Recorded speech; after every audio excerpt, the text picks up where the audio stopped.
Gatorade. The sports drink. The sideline cooler. The victory shower.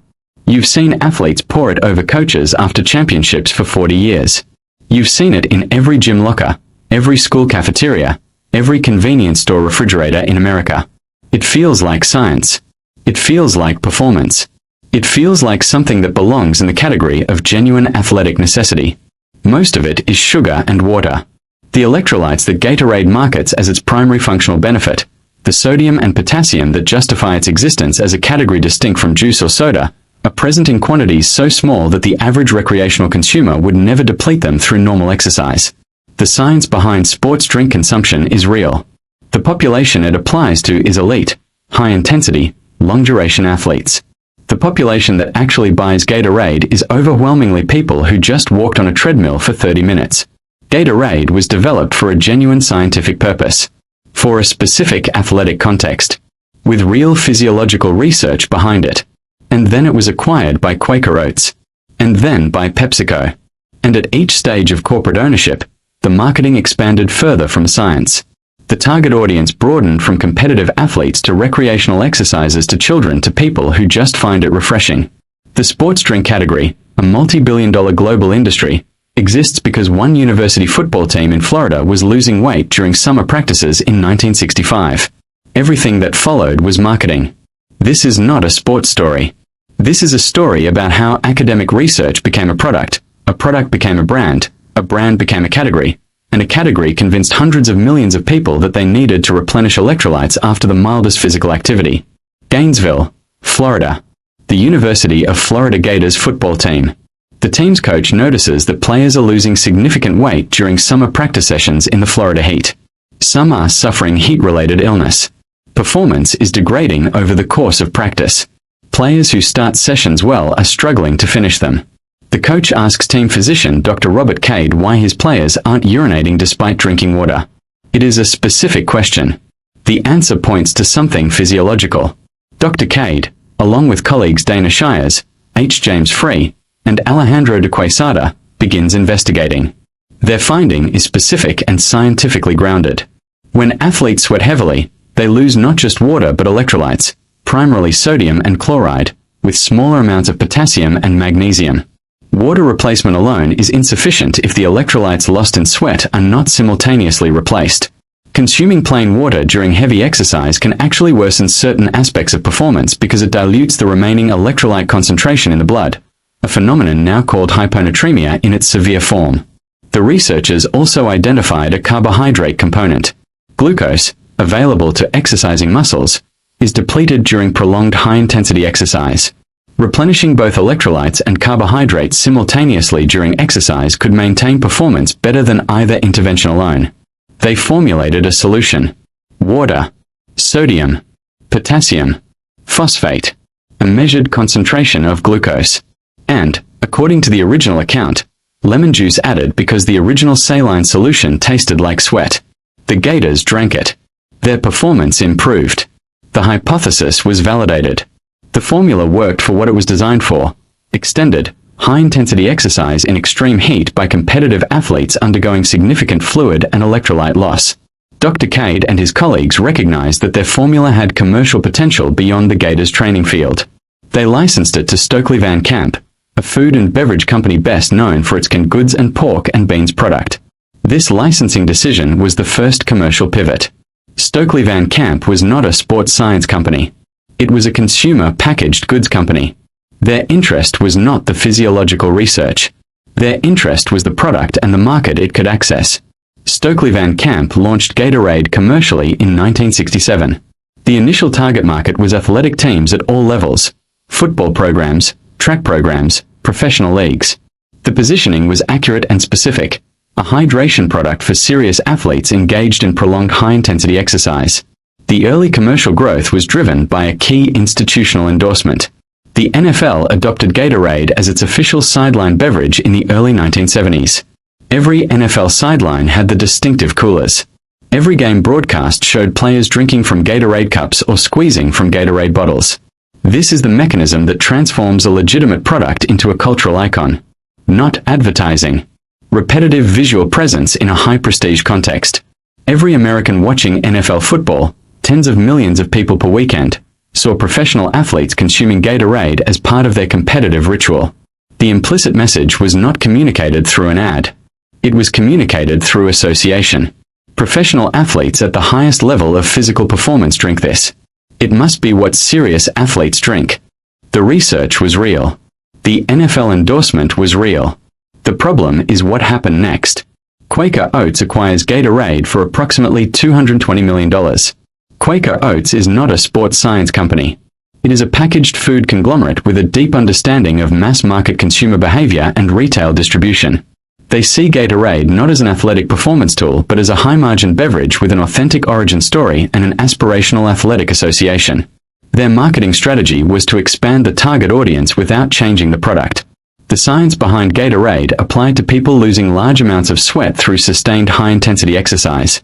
Quaker Oats marketing addressed this population and every concentric ring outward from it. Recreational athletes. People who exercise occasionally. People who watch sports. People who associate with athletic culture without participating in it. Eventually, children. This is the mass market playbook that every legitimate functional food product has faced when it moves from its original specialized context to broad commercial distribution. The product's legitimate claims are accurate for the specific population it was designed for. Marketing extends those claims, implicitly, if not explicitly, to a much broader population for whom the specific physiological benefit is marginal or irrelevant. Quaker Oats poured money into Gatorade advertising in the 1980s. Michael Jordan became the face of the brand in 1991. His Be Like Mike campaign remains one of the most recognized celebrity endorsement campaigns in advertising history. Be Like Mike was not a scientific claim. It was an aspiration transfer. Consume what Michael Jordan consumes. Perform like Michael Jordan performs. Michael Jordan was not an ordinary consumer of Gatorade in the physiological sense the original formula addressed. He was a professional basketball player performing at the highest level of athletic intensity. The research supporting Gatorade's benefits applied to his context. The advertising implied those benefits extended to everyone who drank it. Let's examine what is actually in Gatorade. Original formula. Water, sucrose, dextrose, citric acid, sodium chloride, sodium citrate, monopotassium phosphate, natural flavor, color. The carbohydrate content, sucrose and dextrose, represents approximately 6% of the volume. This is a specific, researched concentration. The research indicates that a 6% carbohydrate solution is optimal for simultaneous gastric emptying and carbohydrate delivery to exercising muscles. Too high and gastric emptying slows. Too low and insufficient energy is delivered. This is real science. The 6% concentration is not arbitrary. But here is what the science actually applies to. The carbohydrate depletion that Gatorade addresses, glycogen depletion in exercising muscles, becomes a meaningful factor in approximately 60 to 90 minutes of sustained high-intensity exercise. Below that threshold, the average person's glycogen stores are more than sufficient for the activity. The electrolyte replacement that Gatorade provides, primarily sodium at approximately 160 milligrams per 12 ounces, is relevant for athletes losing significant sodium through sustained sweating. The average person exercising for 30 to 45 minutes at moderate intensity loses sodium at a rate that does not require supplementation beyond normal dietary intake. A 12-ounce serving of Gatorade contains approximately 21 grams of sugar. This is equivalent to approximately 5 teaspoons of sugar. For an elite athlete training for 2 hours, those carbohydrates serve a legitimate performance function. For a person who walked on a treadmill for 20 minutes, they represent a net caloric intake that exceeds what was burned.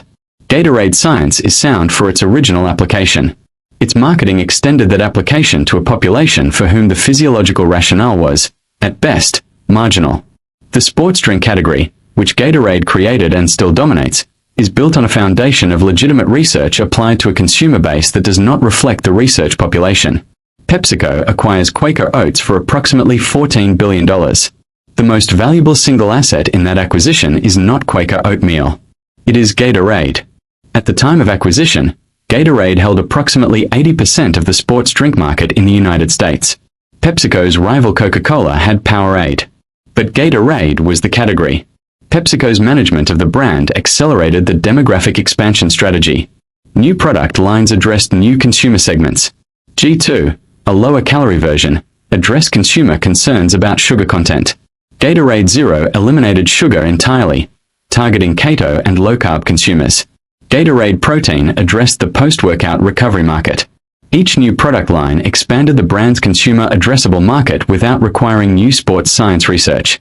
The existing credibility of the Gatorade name, built on the original 1965 research and 4 decades of professional sports association, transferred to every new product under the brand umbrella.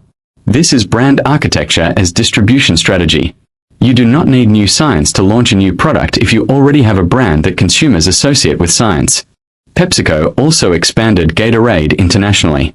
The brand entered markets in Europe, Latin America, and Asia with marketing adapted to local athletic cultures but maintaining the universal positioning, official drink of serious athletic performance.